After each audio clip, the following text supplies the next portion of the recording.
that'll be awesome. But if not, that's totally okay. Or if you want to type, like, introduce yourself in the chat, we can do that as well. And maybe the question could be, what's a show or movie or book that you're like either excited about or like watched and it was just so good. I could start. My name is Kay. My pronouns are she, they. I'm the lead organizer at Spark. And I have two movies. I just saw a Free Guy with Ryan Reynolds. It was really good, like really good, surprisingly. I love Ryan Reynolds, but I think it was really a really good movie. But also Candyman, I just saw that also, and that was really good. And yeah, I was really invested, and it gave what it was supposed to give. Did anyone else want to jump in, or any Spark folks want to introduce themselves?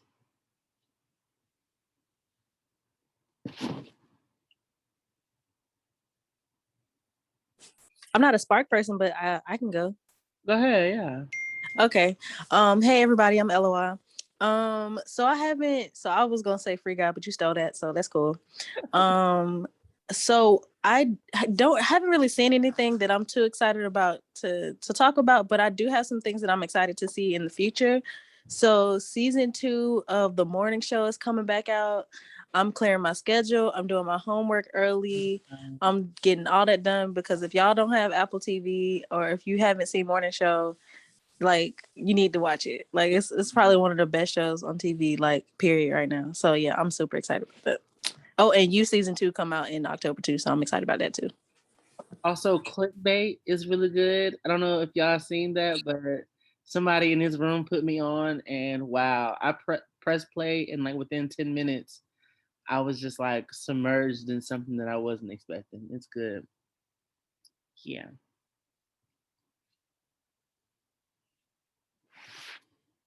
Oh, and Carter said, I'm the operations coordinator at Spark. I'm also obsessed with, oh, they kind of bleeped out the A, but they're obsessed with the same movie I am. And then currently binging Mindhunter. And yes to you bleeping that out because that's very much me. I don't want to say it too many times. And I'm like, this screen is technically a mirror. So I'm not about to play with y'all.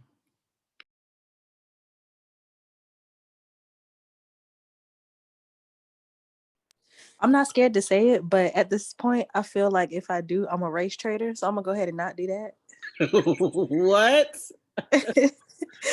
Because I've seen it on Twitter and people are like afraid to say it and they're like it's like a common thing with black folks and I don't want to be left out of that. I want to be very much in the loop, so I'm not gonna do it.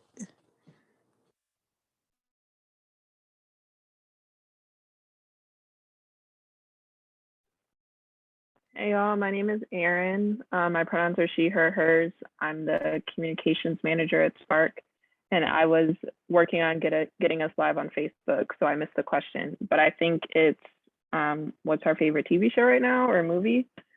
Um, what did I just? Oh, I just started watching a show on Netflix called Clickbait, and it's pretty good so far. So I'm enjoying that at the moment. I don't know if it's my favorite yet, but I'll update y'all. LOL, I was just talking about you. I just said somebody in the room put me on. Yeah, it's not scary, Agbo, but LOL, high fructose corn syrup, man. LOL. Please see it. It's good, and it really had a great twist, you know. But yeah, please. Anyone else? I'll go ahead, Agbo. Well, no, I was going to say, I'll take your word for it, and I can also go.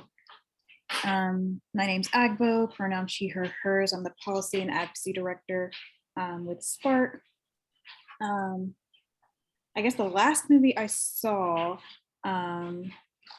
was the new Suicide Squad movie. I'd seen it before, but I just watched it again because I actually surprisingly enjoyed it. I was not expecting to enjoy it as much as I did because of the first Suicide Squad movie.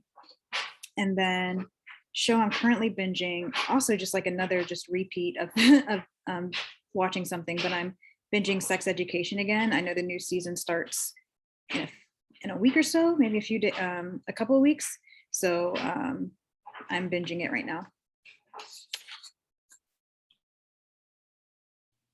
I can go. Hey, I'm Alex. I use they, them pronouns, and I'm the law and policy fellow at Spark. And Agbook had totally forgot about sex education, but I'm excited for the new season too. But I'm currently rewatching 30 Rock, which I know is super boring, but it holds up. It's still pretty funny.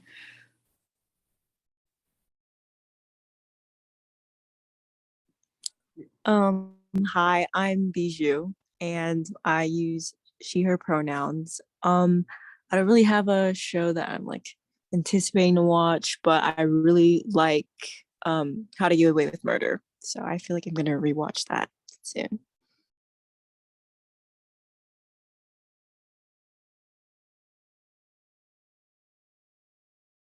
Oh yes, thank you for that. I love that that show. Also want to yeah, but yeah, I love that show. But yeah, we could just get started from here. So basically like for this base member meeting, wanted to kind of uplift Black August. Later on, we'll have someone else kind of like bringing an amazing workshop later on in the day. And I'm excited for that. But kind of just wanted to talk about Black August for a second. I have a video that I'll show y'all, and then kind of briefly like talk about like the RJ timeline that Spark has. It's our gender justice timeline, and I'll just like show a few like bullets from that. But if you want to access that, it's on our Spark website under resources. You can kind of even just look at it now if you want. If not, that's okay. But yeah, Black August, if folks don't know, is like every year in August, it's like created to commemorate the fallen freedom fighters of the Black Liberation Movement. It was originally like created to call for the release of political prisoners in the United States, to condemn oppressive conditions of the US prison system, and to emphasize the continued importance of, continued importance of the Black liberation struggle. And that's just like a brief, like, I guess, understanding of what it is. And I'm going to show a video. It's like 10 minutes, basically just like talking about the history of Black August. And yeah, I want y'all to watch that video, and then I also want to kind of have a dialogue with y'all if y'all have the capacity.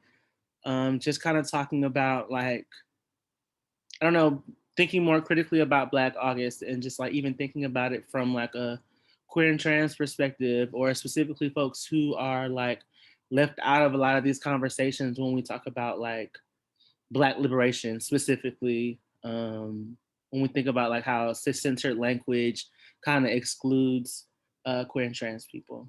So give me a sec, and I'm going to pull up that video. Uh-oh. Yeah, give me a second. I'll pull up that video.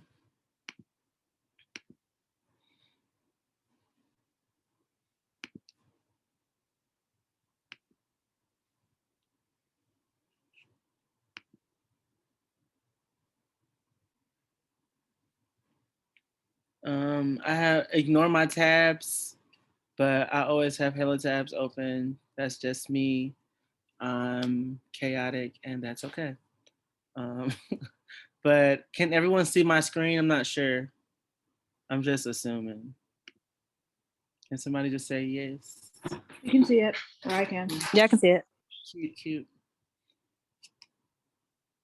ADHD, save 10 hours studying with this Chrome extension. But no, by all means, go ahead, skip the ad. I will. Black Okay, here's the video, y'all. About the first August. Have you ever heard of it? They will not be judged by the color of their skin, but by the content of their character.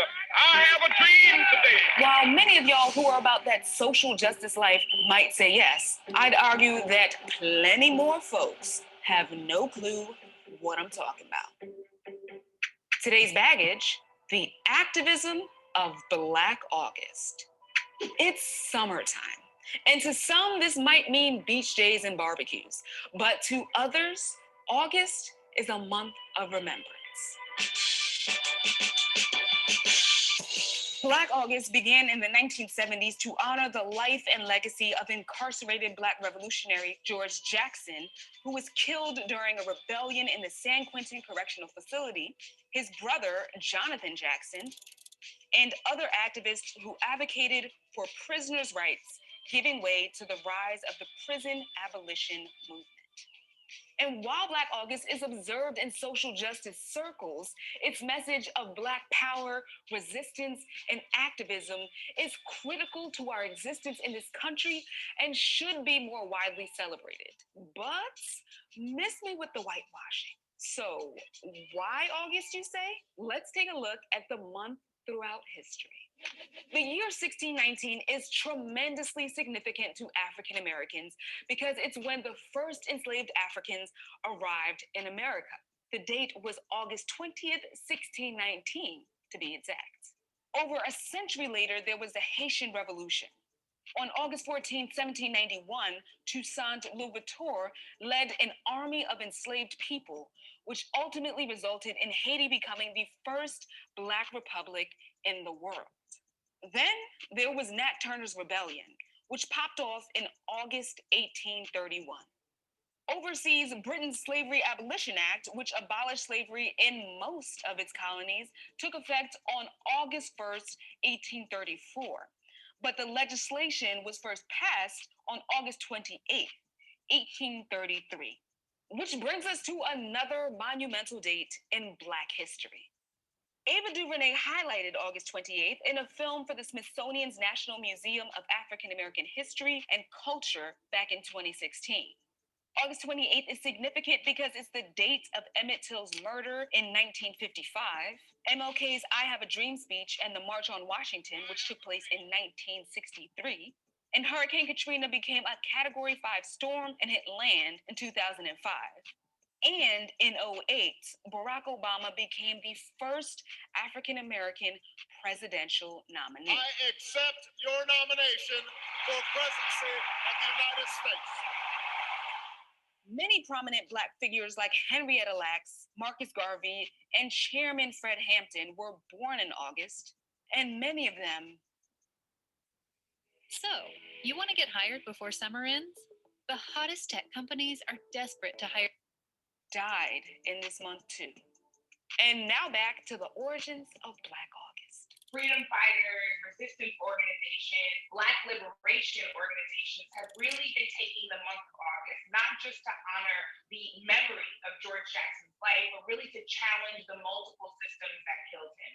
The systems that continue to criminalize Black bodies, the systems that continue to imprison and enslave us, the systems that continue to render our communities unhealthy and overpoliced. Brittany Packnett Cunningham is an activist, educator, writer, and host of the podcast Undistracted. And just like Juneteenth, Black August is something that is coming more and more into the American consciousness. I don't get mad at Black folks when they don't know about Black August. There is an investment by the powers that be who would much rather maintain white supremacy culture and dominant culture status quo. And that is much more easily done when Black folks don't understand what we are capable of and can't see the evidence of how we've been freeing ourselves for generations. Before we get too far ahead of ourselves, it's important to note that Black August is not Black History Month. After all, Black History Month was started by Carter G. Woodson and was initially Negro History Week. Its aim was to promote the study of African Americans and their contributions to this nation. Packnett Cunningham says that both Black August and Black History Month are distinct but critical. Black August challenges us to look at the systems that rendered Black people silent in the first place. Black August really pushes us to say there is a reason why we have to create these distinctive moments and distinctive opportunities for us to shine the light on ourselves and each other. So how do we not only shine the light during a Black History Month, but how do we challenge the systems that silence us during a Black and many of the ideologies that shape radical Black thought that were critical to Black August were conceived by Black women. Like Angela Davis, the revered political activist who aided George Jackson's escape attempt. Or Assata Shakur, and Audre Lorde, who Packnett Cunningham reminds us has said that self-care is an act of political warfare. And when Audre Lorde says things like that in her poetry, in her writing, in her oration. It helps us remove the stigma of whole Black personhood, right? That I am here to find joy just as much as I am here to engage in struggle. That we engage in struggle because it is necessary, not because it is inherent to who we are. That we are deserving of full lives and we are deserving of preserved lives. And because those lives are Black lives, that they stand up against the status quo that is indeed, that makes all of us a political revolution. We've got filmmakers, we've got photographers, we've got folks who challenge the very notion of what it means to be Black, even for Black people. And that's the provocative thing that we cannot forget about Black August. Audre Lorde was a Black queer woman and an activist. She, along with revolutionaries like Marsha P. Johnson, shaped our understanding of Black liberation, as did James Baldwin and Bayard Rustin. Today, many would argue that Black liberation has become more inclusive. So liberation isn't about just being liberated from whiteness and white supremacy. It's about being liberated to live in your full and complete truth without the gaze of anyone. Danielle Moody is a Black queer woman who is also the host of the Woke AF Daily podcast. She says that the idea of Black liberation has shifted. When I think of Black liberation now, I think about the liberation of Black trans women. I think about the inclusivity in which we use the term Black, right? And we think about liberation and what safety looks like. Because then it was trying to just be safe from the police, to be safe, in our homes. When I think about safety now, right? I mean, to be safe in my skin, to be safe in my body, to be safe how I show up. And as a Black queer woman, for me, that means the ability to show up as my full and complete self.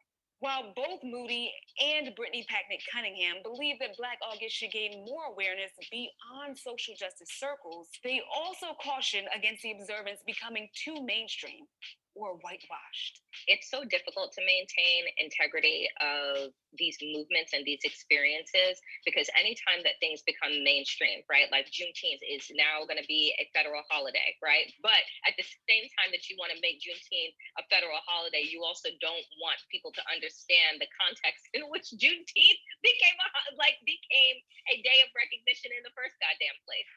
In the century since the first Africans were brought to America, we've had to fight for our liberation every step of the way. And today, in the 2020s, we still fight for our full and uninhibited liberation, which includes voting rights, access to health care, and education, among other issues. But is Black liberation an ideology that is at the very core of Black August an achievable goal? I have to believe Black liberation is an achievable goal. That kind of critical hope is what helps you keep going when it's difficult. I have to believe that Harriet Tubman felt like Black liberation was an achievable goal. I have to believe that Fannie Lou Hamer believed that Black liberation was a goal. I have to believe that Ivy Wells knew that Black liberation was possible. And so if they can believe that, then I can most certainly believe that.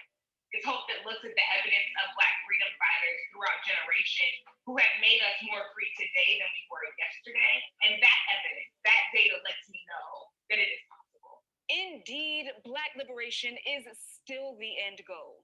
And that means working and fighting for a future when all Black lives matter.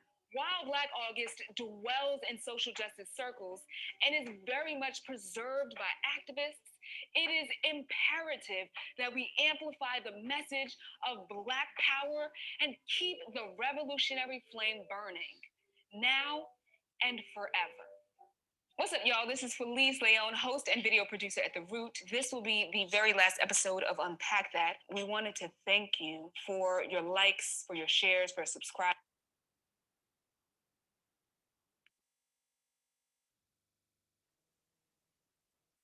Hey y'all, can y'all hear me?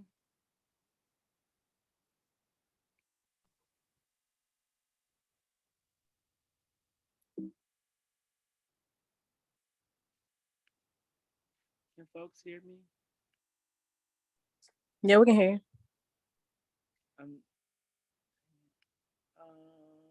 Okay.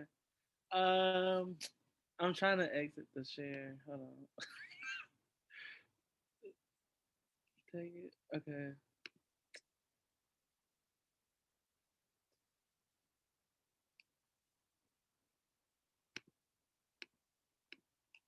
Sorry, y'all. Give me 1 second. I'm trying to.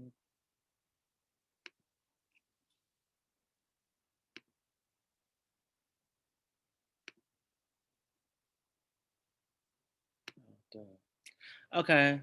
So do folks have any thoughts? Any immediate thoughts?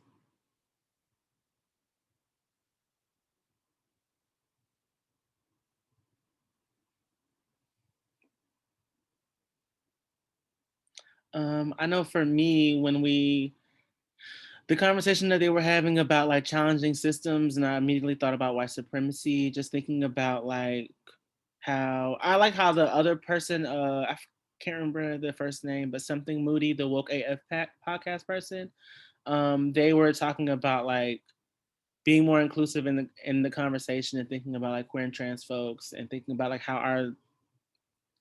our liberations are like so intertwined, and just thinking about like, when we think about Black August, what does it look like to show up for like trans folks who exist outside the binary, queer folks, what is it like to have them in that conversation? I also liked how they talked about like centering joy and rest, and had conversations around art as well. I think that those conversations were super important, and I think even like rethinking what Black August means, or what it means to folks. I don't know. I very much see that, especially with other queer folks, queer and trans folks who kind of like acknowledge Black August and like kind of hold space within it. Just thinking about the things that folks need, thinking about how they need all the things, a space to create, a space to rest, a space to just like celebrate and be joyous. Yeah. Um, Sorry, one takeaway I got from the video, which I liked, is sort of like at the beginning they distinguish between Black History Month and Black August, and it just sort of seemed to me that like with Black History Month, it's more about maybe like recognition, where Black August, you see more conversations around like what does liberation look like, and why must we center like Black people and their intersecting identities and liberation. So I really like that. Yeah, I like that too. I like that conversation too. Hey, Ukoma. We just watched a video about Black August, just like kind of it's called Unpacking the Revolutionary Spirit of Black August. I'm gonna drop the video in the chat, so if you wanna just like watch it on your free time or even now or whatever, then you can. Just like basically talking about like giving a like brief history of what Black August is. I mean, a brief history of Black August, the coming of it, also what it means to folks, what it looks like. Dope. But yeah, Agba, I like that you said that. I like that you kind of talked about like how they had that I guess dichotomy, or not dichotomy, but just talking about the differences between the two. Um, yeah, I feel like it's easy for folks to kind of get lost in what that means. So yeah. Did anyone else have anything they wanted to add?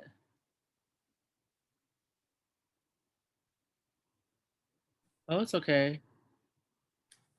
I was just gonna say I appreciated the conversation around like how Black liberation has to include Black queer and trans folks.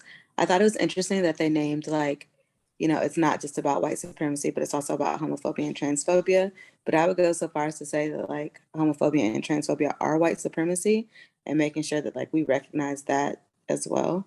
That like our fight or our battle against white supremacy by definition including queer and trans people, because queerphobia and transphobia come from white supremacy.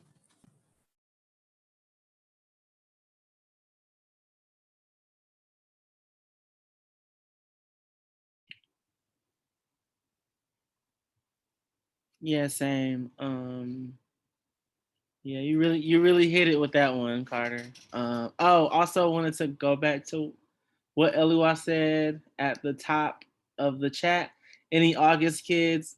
Any folks in here besides Eliwa? Not trying to call you out, but whose birthday falls in August?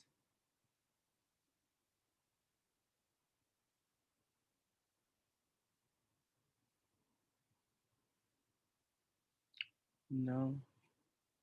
Okay. Well, did any other folks have anything they wanted to add?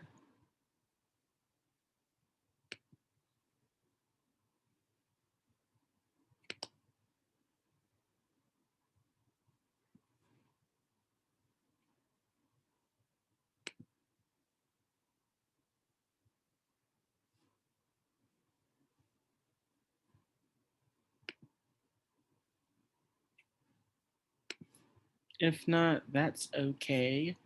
Um, excuse me.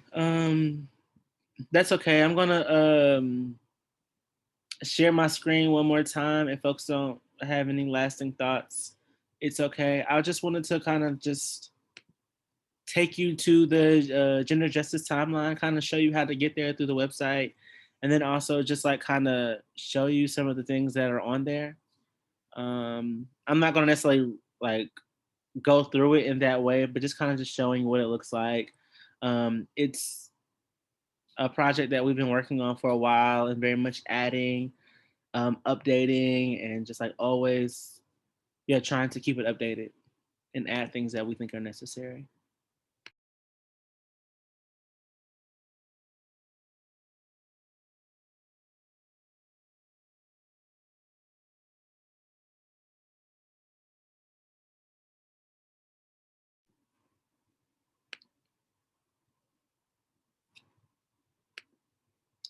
So boom, this is www.sparkrj.org. Yes, so if you click on the resources tab right here, click on mutual aid resources or just click resources, you'll see all the other things that we have on this website as well. You can definitely go through them in your free time. Just wanted to show y'all all the things. We have infographics, and a lot of other resources as well. So if you ever have time, you can just like look through the things. You can see like our zine is on here from Fire from 2019, which was super cool to kind of put together. But yeah, here's the gender justice timeline. Boom, boom, boom. Let's see. Just kind of just showing you all what it looks like, I guess. Just wanted to uplift that, especially like during Black August, and just thinking about like how it's important to think about like what that work is. Think about like what RJ is. Think about how like the history and like how we are where we are today. Very much. I mean, the history and like I guess the timeline, literally, like how we got here is like super important. Um, Side note to folks. Yes, if you're just not coming in and haven't seen that the voucher, it expires tonight, correct, Carter? Am I right? Yeah, I believe so. Yeah, that's correct. Okay, boom. Um, yeah, just wanted to take y'all through it. It's a lot of like cool things in here. Oh, go ahead, go ahead, go ahead. Sorry. Okay, just uplifting that Ukwama has her hand up. Oh, I can't see. Go ahead. I'm sorry. Hey, I'm so sorry to interrupt. Hey friends, I'm Ukwoma, she, her pronouns. Typically not this late, but typically late. So good to see everyone who's familiar, and hi to everyone that I haven't met yet. But just a quick thing that I wanted to kind of add in, because I love political education, I love the timeline, but if you are someone who prays or someone who sends good energy, I just have a lot of really good friends who are doing strong reproductive justice work on the ground in Louisiana and Mississippi right now. And my heart is just really broken in half for them. I moved from Mississippi about a month ago, and the first thing to go when it comes to disasters like this is reproductive care. It's the first thing that people decide is not something they need to prioritize. So in any way that you can support, it's not just money. If you can send prayers, if you can share resources with people who have the resources to donate, just please do so, because they are literally drowning. And I just couldn't come into this space without making space for that today, because it is breaking my heart. So that's it. Sorry to interrupt. I just didn't want to forget to say that. Oh no, you're not interrupting. I really appreciate you uplifting that. Yeah, I really appreciate you uplifting that, and I'm just like sitting with that because just wanting to send all the energy that I can to folks and wish that I could do more at this point, if I'm being honest. But yeah. I think whatever you're doing, if you're sharing stuff on your socials, if you know people that can donate, that's big. I know there are a lot of abortion funds on the ground, like trying to get to people. If you know any people doing like menstrual hygiene distribution and things of that nature, just because of course, like if someone had those items and they're now soaked in water, they're rendered useless, like things like that that people will choose to go without. Again, those are just like intimate I aspects of their lives that they might decide are not important. And I think for us that have not been impacted, we really need to decide for them that those things are still important and we still want them to be okay. So if you know of mutual aids that you think are impactful to you, please donate. Even small things like if I start crying, literally ignore me. One, my cycle's about to start, and two, I just love Mississippi. But anything really helps. Like my friend watched her grandfather's car float away yesterday. So if you can send anything their way, I'm telling you, even $1 is like monumental if that is monumental for you. So anything you're doing, if it is impactful in your regard, is impactful. Don't let capitalism and white supremacy tell you otherwise. Thank you for that. Do you have you been sharing folks stuff on social media? Because if so, I was gonna ask, could you like send some of that stuff to Spark's page, and maybe we can just like uplift some of that, and then I could also share some of it from my personal page as well.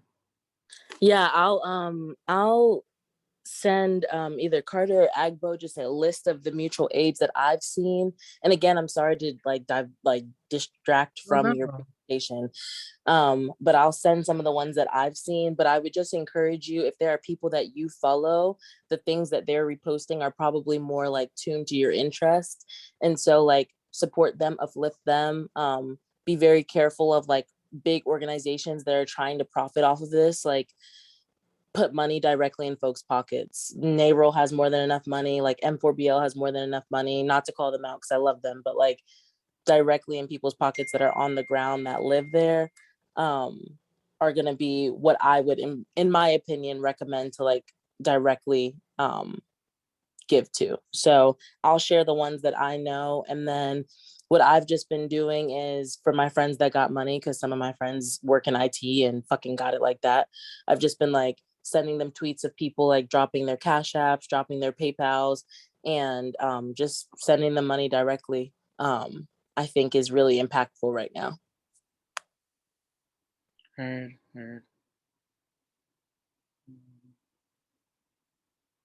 Thank you for that. And you weren't interrupting anything. I mean, you. It's okay. Like it's okay. That's what the space is meant for. It's meant for folks to kind of uplift the things that are important and have those conversations. And we're Thank y'all. You're welcome. And we're literally talking about Black August, so I mean, it connects. But yeah, if you all have time, you all can kind of like take some time out to look at this on your own. It has a lot of different things that very much, I mean, it's very important. And if you have the time and the capacity, definitely check out the Gender Justice Timeline and also check out some of the other resources that we have on the Spark website.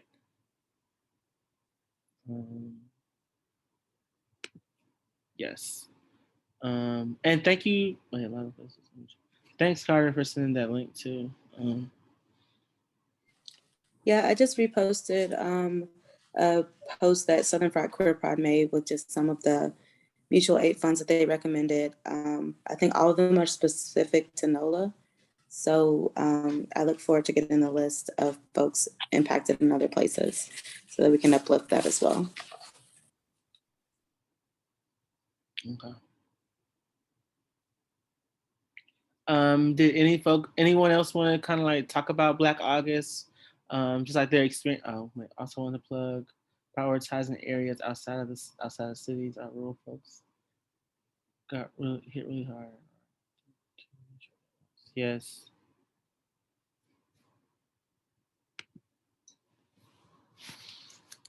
Thank you for that, Alex. I just, I don't know if this is in line with things, but Yukoma and Alex or anybody else, if anybody wants to meet up at some time this week to try to compile a list, it doesn't even have to be an actual meeting, but just like, I don't know, Instagram group message or something like that, just to compile a big list to put on our socials or to make sure we put it in circulation. Because I have mostly been saying post that center, New Orleans specifically, and most of my friends that I know in those areas are from New Orleans. So if y'all want to, I don't know, maybe email me or, you know, however you want to do it. But I don't know, just compile something to put out there.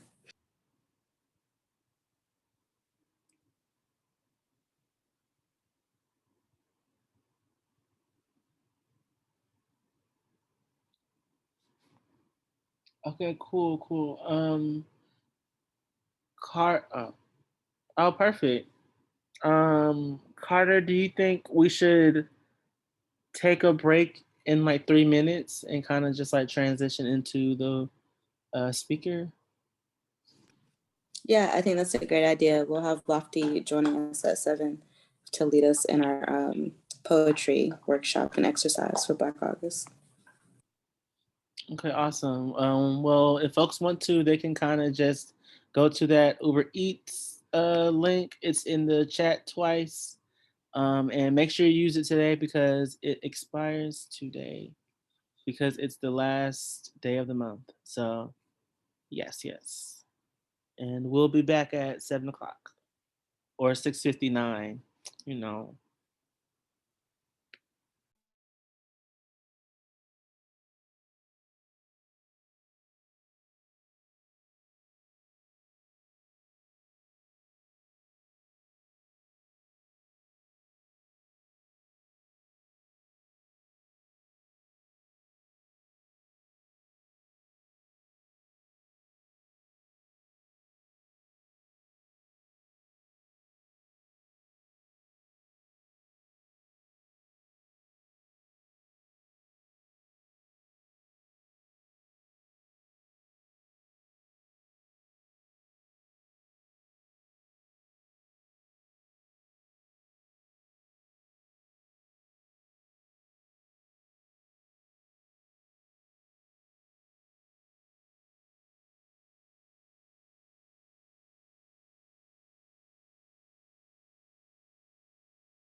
Hi.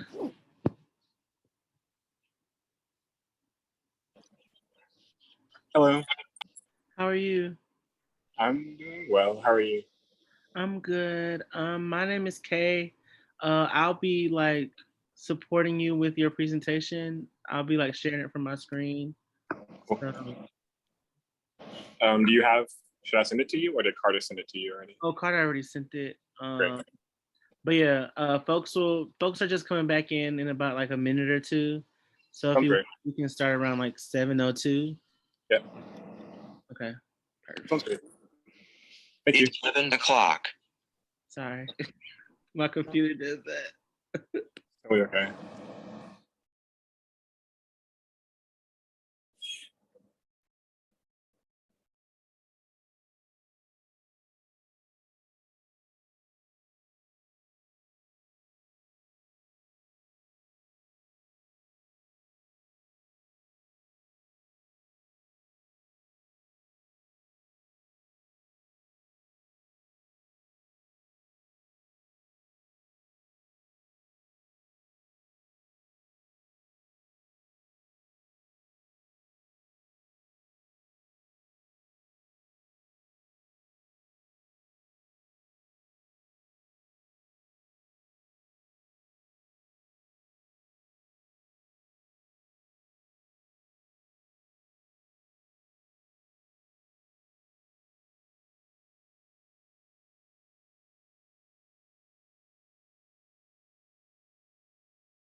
Okay, I'm about to share my screen now. And if you want it, you can introduce yourself while I'm pulling it up or not. I mean, it's up to you. Okay, great. For sure. And then also just let me know when you want me to like go to the next slide and whatnot. For sure.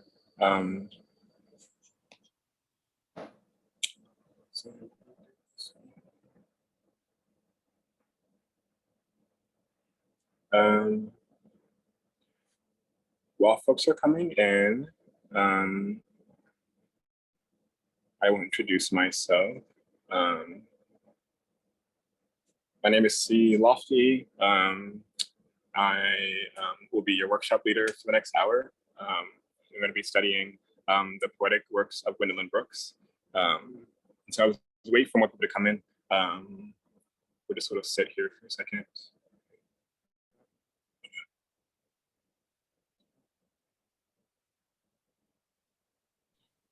Okay, and also folks are also on live too. So I'm not sure who's on live, maybe Aaron, but there are folks who are also in Facebook Live watching too. So just holding that as well. For sure. Word. And we welcome those folks as well. Thank you for whoever's joining us from like whichever platform and avenue to share space with us this evening. Guess I'll start. That's okay. So again, thanks you all for coming. We're going to be looking at some of the poetic works of Gwendolyn Brooks. You can go to the next slide.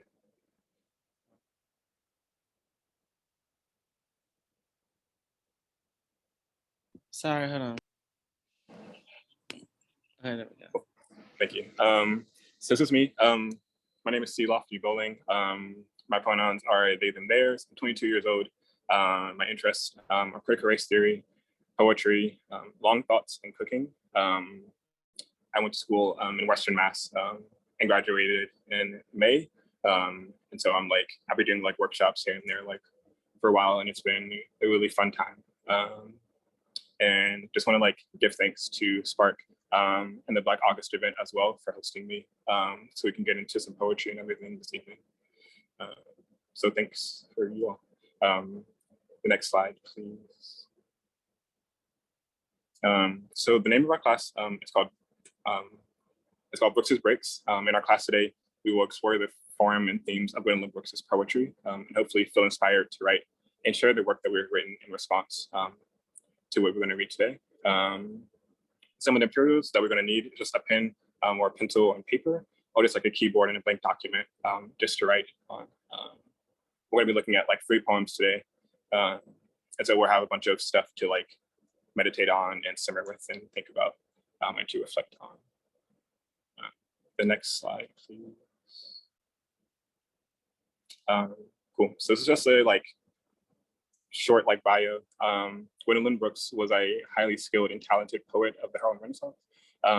She began writing when she was a child, and by the age of 16, she had over 20 different poems published in various magazines and articles. She attended the King Community College and was the first African-American poet to win the Pulitzer Prize for her poem, Annie Allen. This next piece underneath is just like a photo of the Wilson Junior College, I believe, before it was like remodeled. And so, yeah, I'm excited to sort of get into just different like themes that she focuses on in these 3 pieces that I've selected. Next slide, please. So books is breaks. Today we're gonna be looking at these 3 pieces and just sort of reflect and respond to what we read. The 3 poems we will be looking at are A Song in the Front Yard, which is a very like prominent piece of hers. The Kitchenette Building, which is one of my personal favorites, and then We Were Cool, which is also one of her more like iconic pieces. And her writing works explores notions of becoming and personal discovery.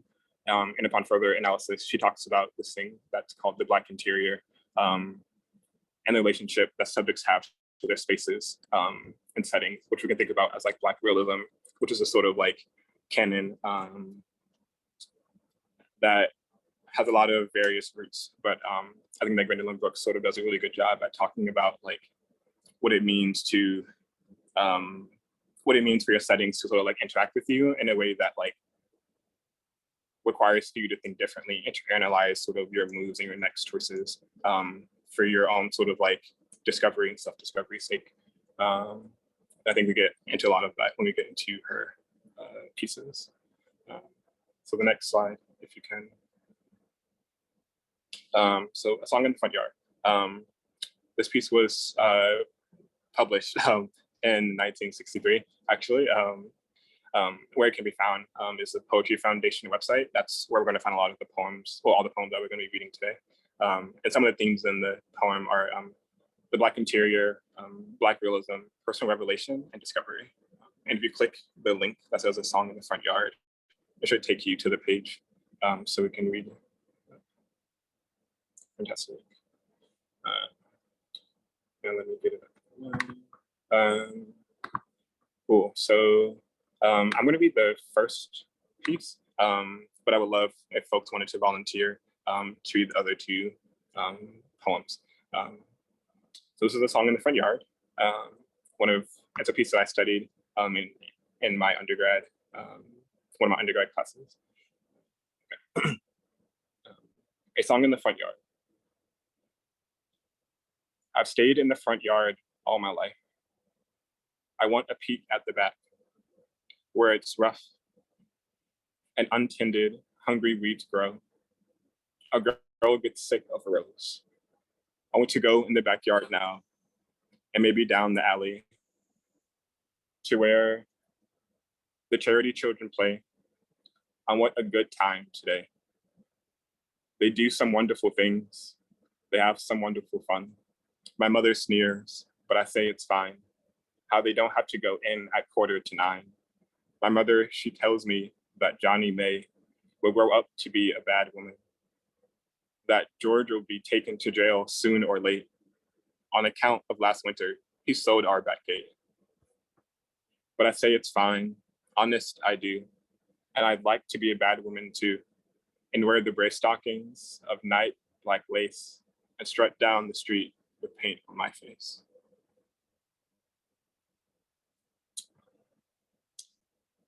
So that's A Song in the Front Yard. Again, just talking about like Black interior, Black realism, and personal discovery and revelation. The poem sort of is about like this character who just sort of is sort of stuck in the solitude of the front yard, and just sort of it gets tired of roses, gets tired of the sort of like normality and the safety and sort of wants to be a part of like a bigger thing, wants to be part of the backyard, wants to go even beyond the backyard, and wants to sort of explore various like facets of living and being that they see in other folks around them. I invite any people, if they have any responses, anything that jumps out to the piece. If we could put the piece back up, maybe, so people can, thank you so much. But anything that jumps out, we have like a couple minutes if anyone wants to speak about anything that they saw.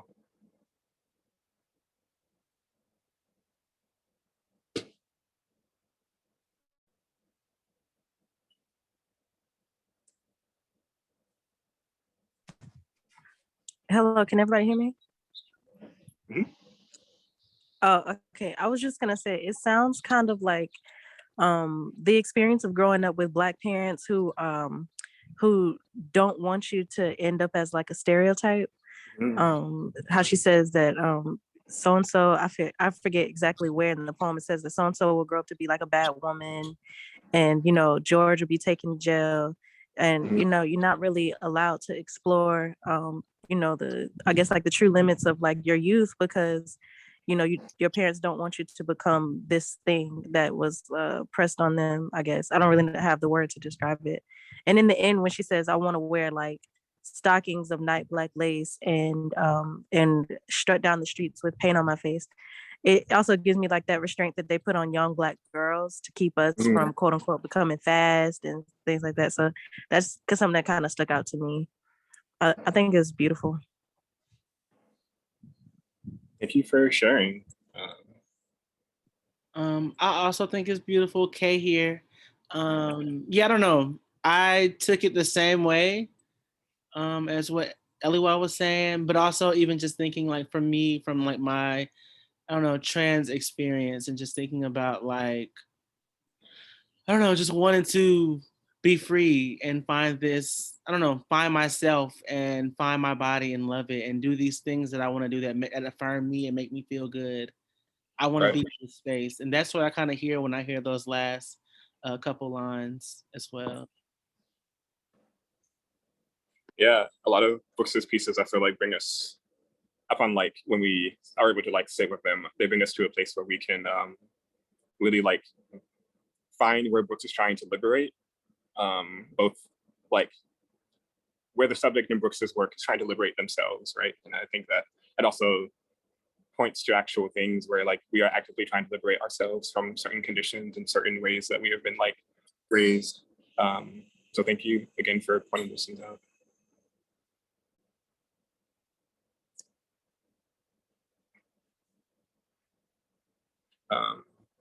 Cool.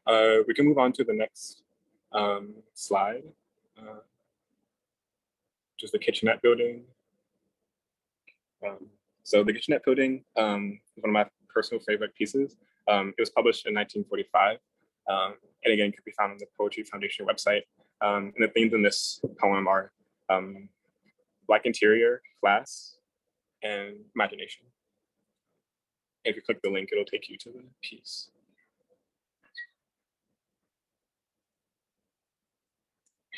Does anyone want to volunteer to read this? I can read half or okay. Yeah. Yeah.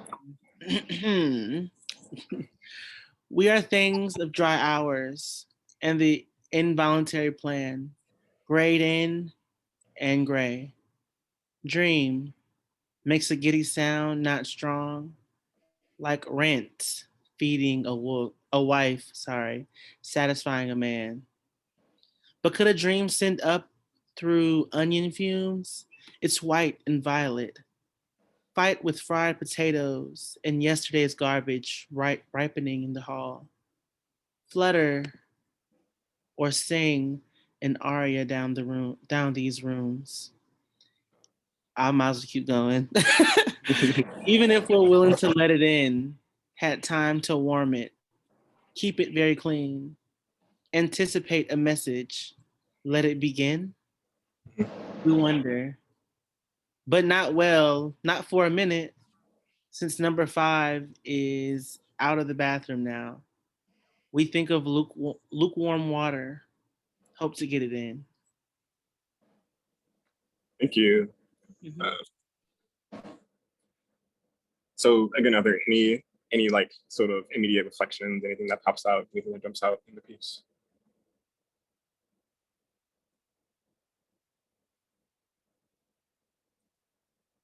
This one's one of her more like densely packed pieces, and so it might take her a while for it to, you know, unlock and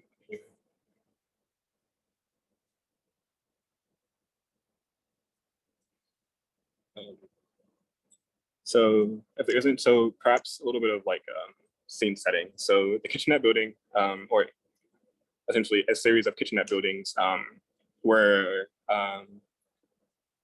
what were sort of like early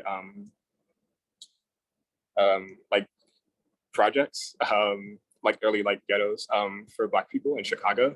And the kitchenette building is sort of it's a very tight building. It's usually an apartment that's like 1 or 2 bedrooms max, and like a kitchen, and like a kind of massive kitchen with a bathroom. And so you essentially in the 19 like 40s, 50s, 60s, these kitchenette buildings would house like families of 6 or 7. And it would be like these 2 parents and all these kids in this place, just trying to take care of and manage everything.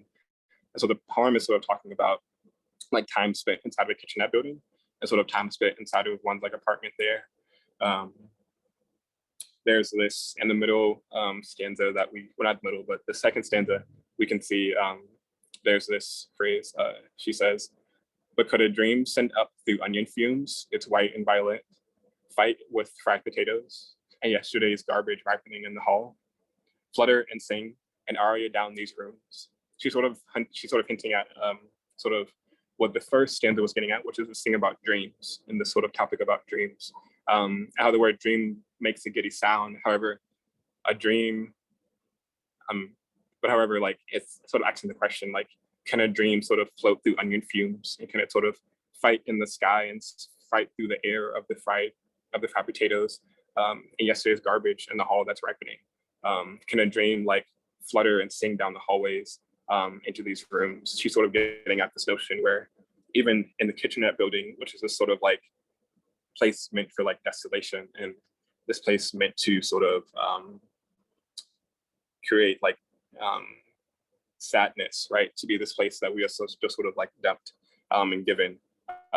Brooks is sort of saying that even through those places, like even as number 5 is leaving the bathroom, like there are these things called dreams, and these things and these like feelings and these sensations that still are alive in these sort of rather like dark and dim places. And even throughout this whole piece, right, of talking about like this comparison of how dream makes a giddy sound, and it's not sort of as stable and as sufficient, or sort of as sturdy as words like rent or like feeding a wife or satisfying a man. But like dreams are still the thing that sort of grows within all this darkness and dimness. Even to like the last line where she talks about like, we think of lukewarm water and we hope to get in it. There's sort of, even at the end of all of this, right, at the end of this critique on dreams and how dreams aren't strong and how dreams have to fight through the hallways and sort of float and simmer down the hallways with these smells and these fragrances. There still is this place of, there's still this place where like the kids are coming from and going into that helps to create hope. Like there's lukewarm water that's like enough that they hope to get into by recognizing that it's not hot water, it's lukewarm water, and that's going to be enough, and that's going to be the thing that allows the dreams to come forward and come out.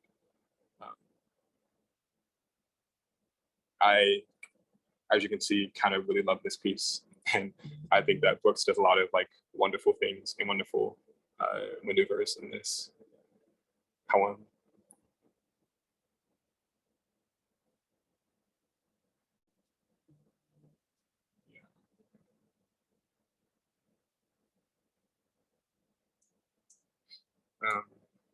Anything that jumps out for other people before we move on?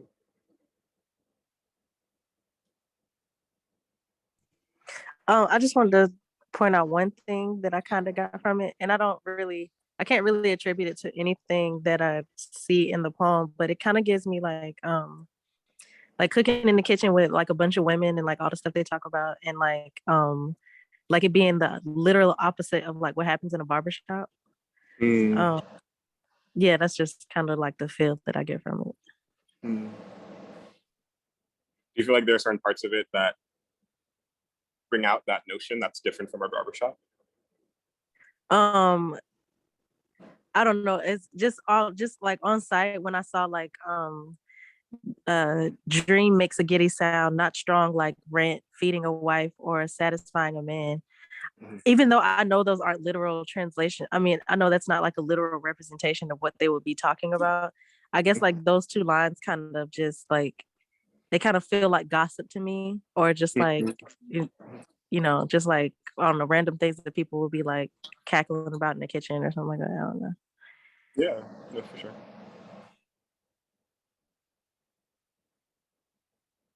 Yeah, I mean, I think we all think about, well, I can say we all, but I feel like rent and sort of living expenses and then food as well as like being content are pretty important things that like, come up in very casual conversations. For sure. Thank you for sharing. Anyone else who has anything? If not, we can move on so we can have some time to reflect and do some writing and sharing. So I want to go back to the slideshow. We're going to go to our last poem for the time. We Were Cool. We Were Cool is one of her more like iconic pieces, published in 1959. Can be found on the Poetry Foundation website. The themes of this poem are community, Black realism, youth, and despair. And then the link will take you.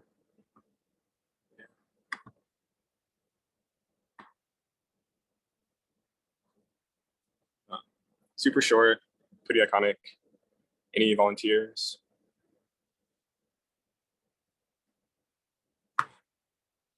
I can definitely read it if no one wants to.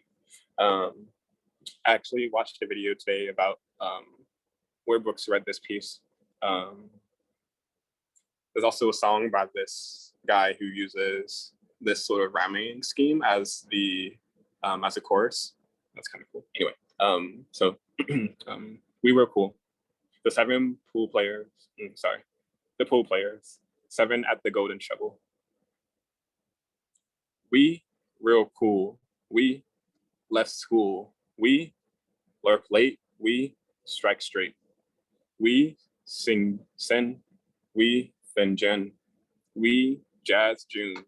We die soon.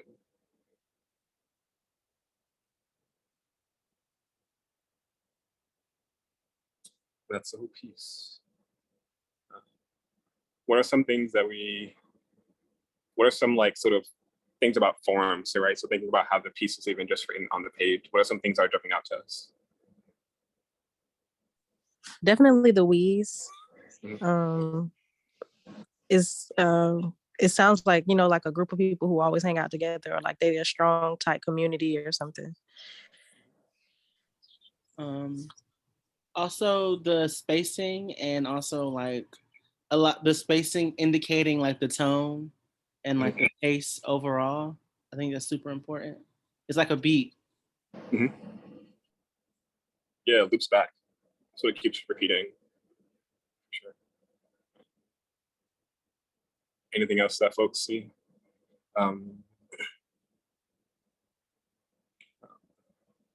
So We Were Cool is it is a very interesting thing as far as like how few words are involved, but how much sort of is conveyed. This is a poem where Brooks talks about in this interview where she essentially just saw 7 boys skipping school and saw them like outside of the pool hall, just like hanging out all day. And she just saw what they did and just sort of wrote. But I think it's something very beautiful about, I think, talking about notions of like Black realism and the Black interior, right? So thinking about like how we reflect on ourselves through each other. And sort of book sort of personifies and capitalizes the W and we to sort of, and uses it as this anchor of rhythm, right? To sort of really emphasize and really break down and get to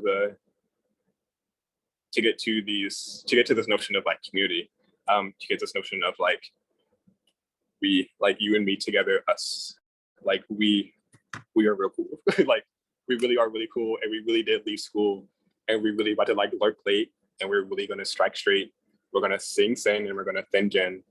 We're gonna jazz June, and we're gonna die soon. And I think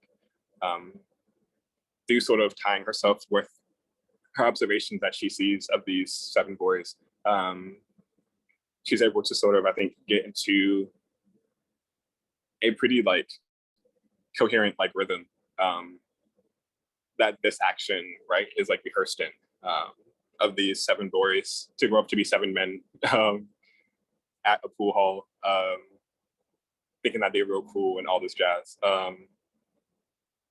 Do people have any other thoughts on this piece? I would love to hear people. I feel like I love a lot of her work, but I don't want to talk all the time. I didn't want to talk too much, but no, for sure. But I don't know. I just really like looking at this poem, and it also, I don't know, it just looks really good, and I don't know. I just feel like, I don't know, she's taking us on like this journey and like her experience of what she's seeing through her eyes. And I know like the other poems do the same thing, but I feel like this is like, I don't know, outside of her skin, and it's like, but also it's still very much her. I can't explain it, but it's just really cool to look at and refreshing. Yeah, I was gonna say the same thing. I love the way that it's set up, because it's almost like you can see how young they are, or how young the imagery is supposed to be, just from how the poem is formed. And also the second half for me, it puts me in the same mood as Shadow Man by No Name and Saba and all them. How they're kind of just like, it's like 4 of them on a song, and they're saying, like we tight, we come from the same community and all this, but we also know that because of the circumstances we're in, like we're gonna die soon, so we might as well just like celebrate that, and also like contemplate on that, and know exactly what we want at our funerals and stuff like that. So I thought that was really cool. Yeah, no, for sure. I love the No Name reference and Saba reference. There's something about like Chicago-based folks. I don't know. There's something that's like in the water. I don't know what it is. But again, thank you for sharing. Anyone else? Anything that like, speaks out? Anything that jumps out?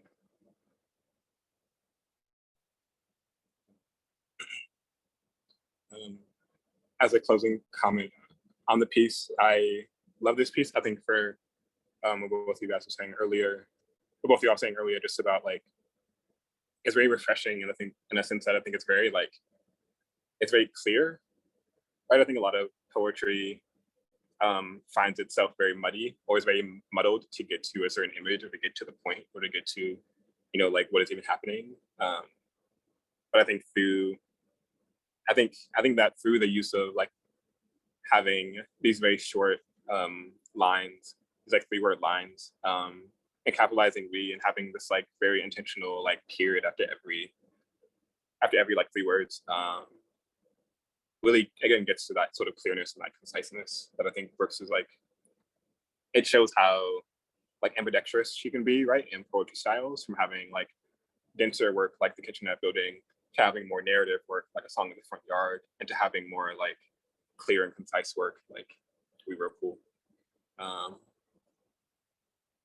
That's it. So if we can go back to the slide, we can begin some of our like writing time. So there's our free write time. I guess a lot of time to do some free writing. My last workshop, there's like no time to like get into it. So I really want to like, give people time to like write and explore, and reflect on things that we've read. So free write, about like 20 minutes or so. So here are some prompts. So I've done a lot of workshops before, and this thing happens even for myself where I don't know what to write about. But I heard about this really like cool prompt called 12 questions, where you just sort of decide to write 12 questions and ask 12 questions that you don't know the answers to. And they can be 12 questions about some of the poetry that we looked over today from Brooks. It could be 12 questions just to Brooks of just like how she was inspired to write her work. It could be 12 questions just about like her thought process, or about like what she means in one of the pieces. 12 questions just about the day, about anything that's happened. And so I invite people to, if you don't feel, pulled by some of Brooks's poetry and feel inspired by that, then just to sort of write 12 questions out and just see where those 12 questions take you. If you do feel inspired by Brooks's poetry, then I encourage you just to write about some of the themes and ideas that you see that Brooks explores in some of her work. And yeah, you're welcome to write poems. You can just write small blurbs or like short essays, whatever comes to mind. But I just wanted to make space for us to like reflect and to really like think about some of the topics and some of the themes that Brooks talks about in some of her pieces. Yeah, maybe I can find like some like jazz or something to put on in the background for us, some like lo-fi something. Does that sound good with folks? Yeah, that sounds good. Yeah, it sounds good.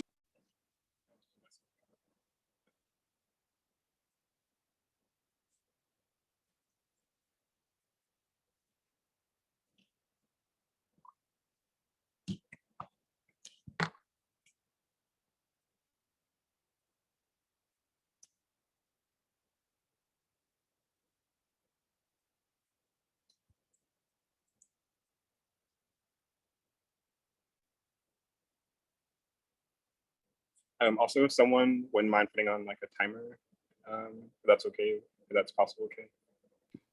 What's the time you were? Like 15 minutes or so, 20 minutes, yeah. I can do that. Thank you so much.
Killed that.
Oh, I just wanted to let you know that it's 5 minutes left on the Okay. timer.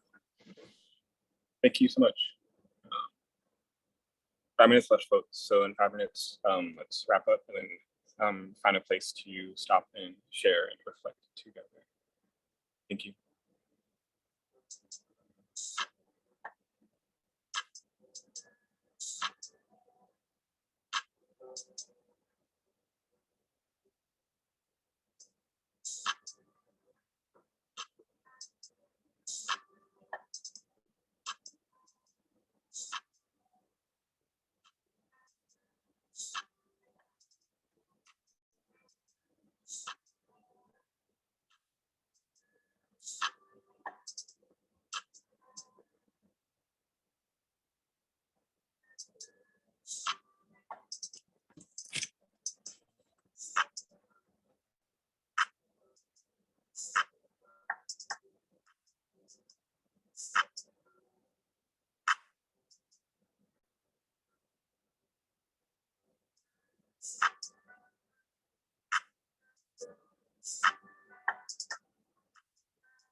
Okay. It's 7:45. Okay, great. All right, folks. and a place to stop writing. How are we feeling? We're good. We got 1 thumbs up.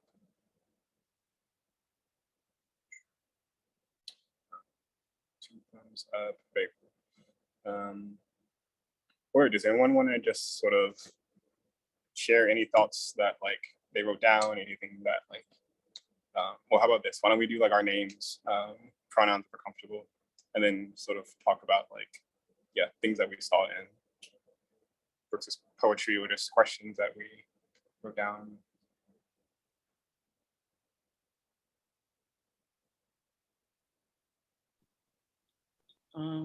I can go again.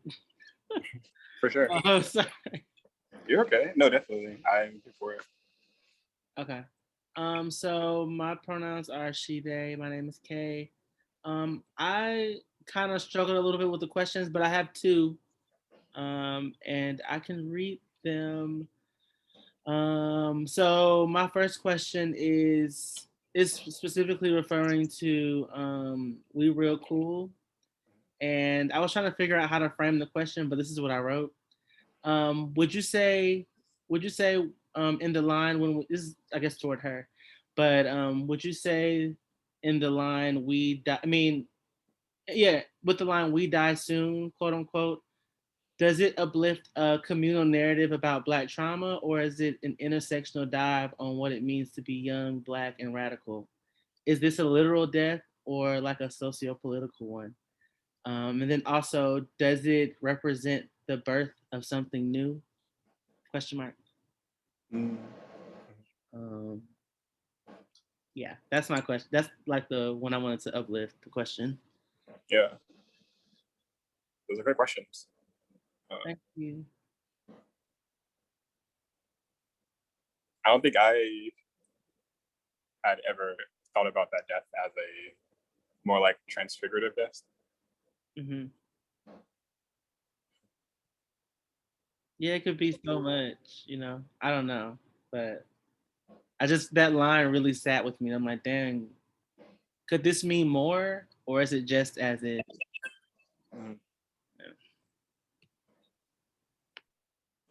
Yeah, I mean, yeah, I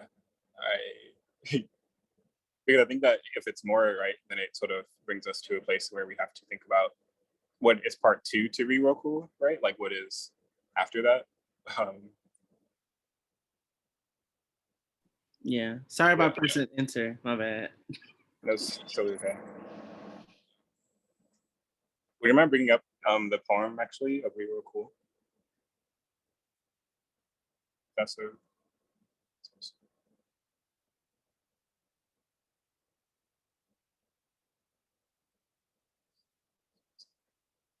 Thank you.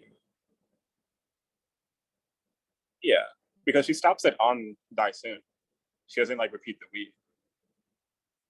So it makes me think that like this death is more of a more literal death. Yeah. I guess I was just thinking about them being like young. And I mean, I know that can literally be because, you know, we're Black people and what that looks like for us in the world. But also just thinking about like, I don't know, when you're young and like, I don't know, your world gets crushed in so many different ways, whether it's your parents, whether it's the world, whether it's just you like having like a self-realization of all the things. I don't know. Yeah, for sure.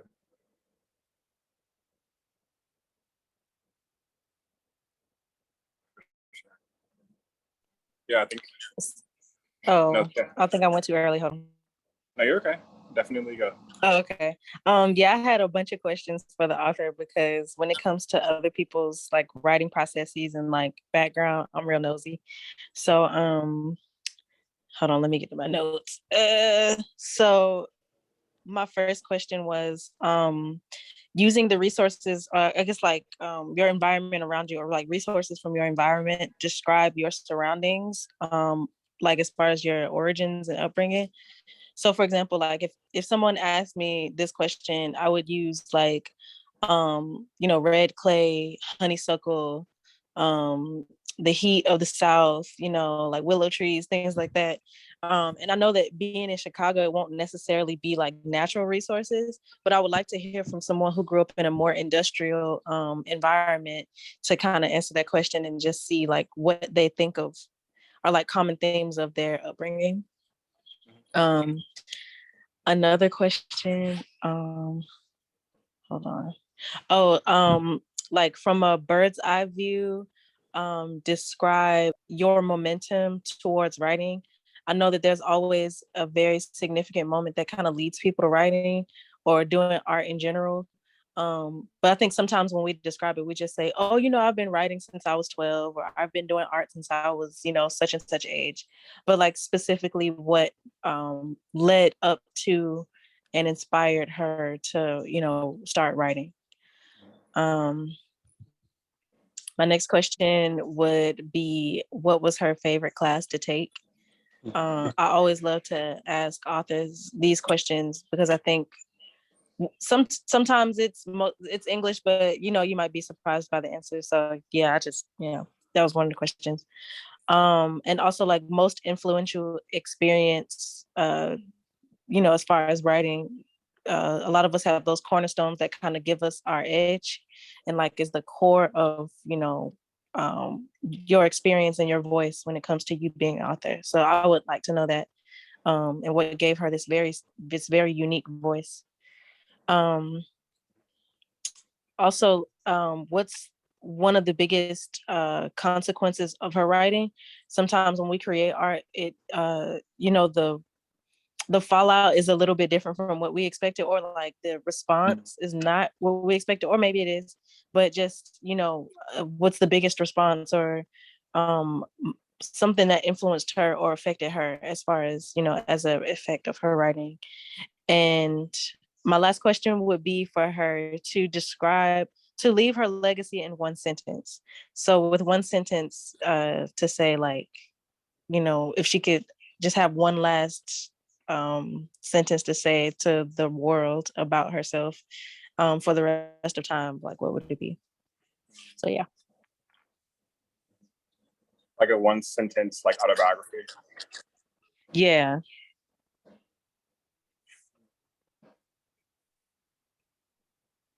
Thank you for sharing.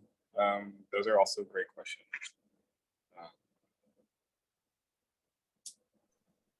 Yeah, those are great questions. Yeah, I know I didn't get to 12, so it's okay. I think I like the 12 questions prompt because I think that it does. I always invite people to use that prompt because I think it allows for a lot of expansiveness. Like you can ask 12 questions about books or just about like like something critical about like her writing process, or also just like what was her favorite class in school. You know what I mean? And like I think that's part of what the whole 12 questions is about. Is like everything from like I wonder what her favorite food was to like I wonder what she would think about her life now. You know what I mean? So thank you for trying it out.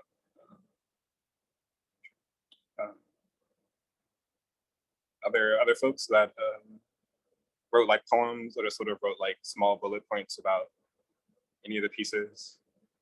Any questions about like other pieces that we read?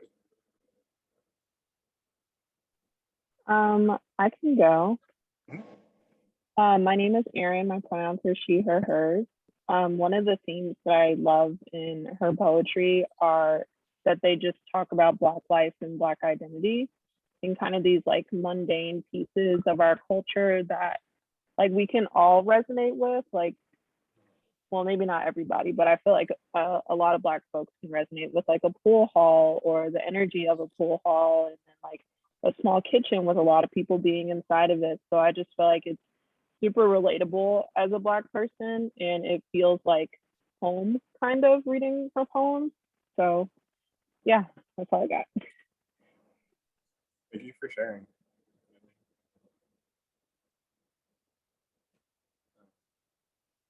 Yeah, I think that there's a lot of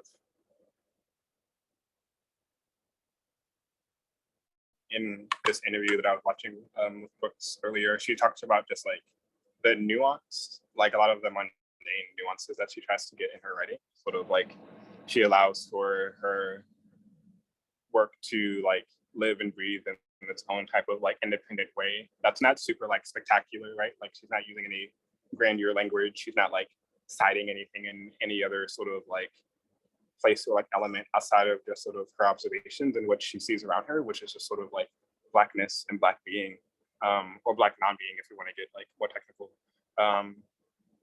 But I think that's something that I think draws me into Brooks's work a lot, is her ability to, again, get so many nuances out of the mundane, like you said.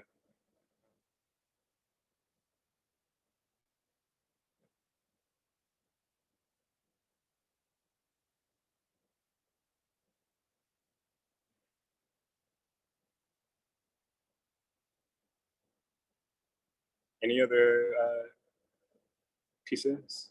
I'll happily read my piece that I wrote in my reflection as well, if no one else has anything to share.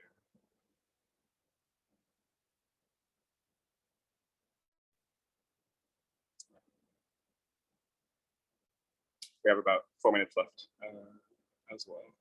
So I guess I'll read what I wrote in my reflections. I wrote more of like a poem type of situation. So I said,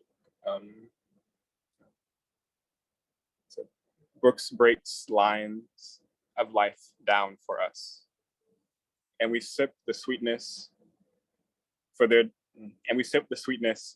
those days on, and we shower in the remainder of the shadows with no bodies. This is another reference to death, like Brooks. This is another confession.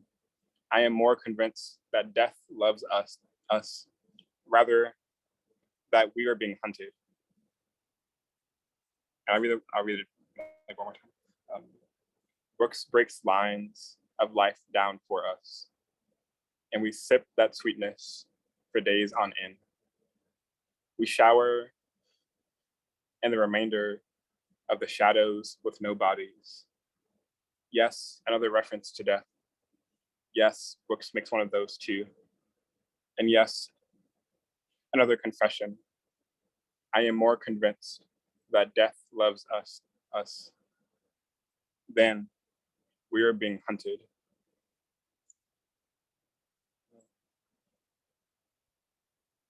So I just wanted to I was thinking about just how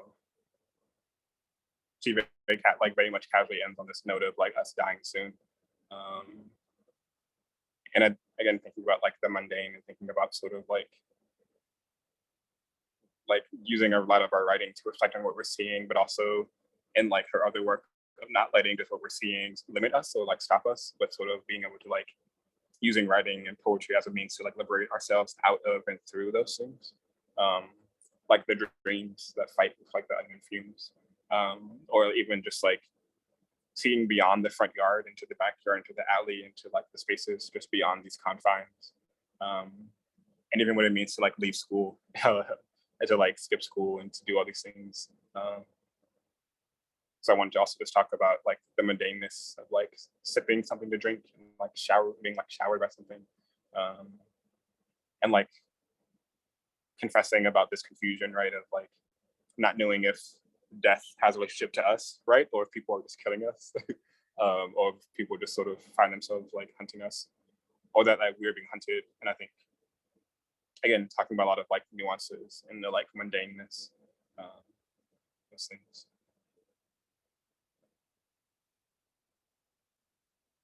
Yes. Thank you, Alex. Our time is coming to an end. I want to give shout out to Kay for doing tech for us this evening, as well as Carter for contacting me to host our event in our workshop. Thank you all for coming. My name is C Lofty. I use they them pronouns, and yeah. Thank you so much for all the things that you did today, and I loved it. Thank you. Mm-hmm. Do that. All right, talk to you all later. Yes, have a great evening, everyone. It's 8 o'clock. Oh, all right, bye. Bye. Thank you. Bye, y'all. Wait. Bye, Kay. Huh? Wait, It's over. yeah, it's over. Oh, that was cool. Okay. All right, bye, y'all.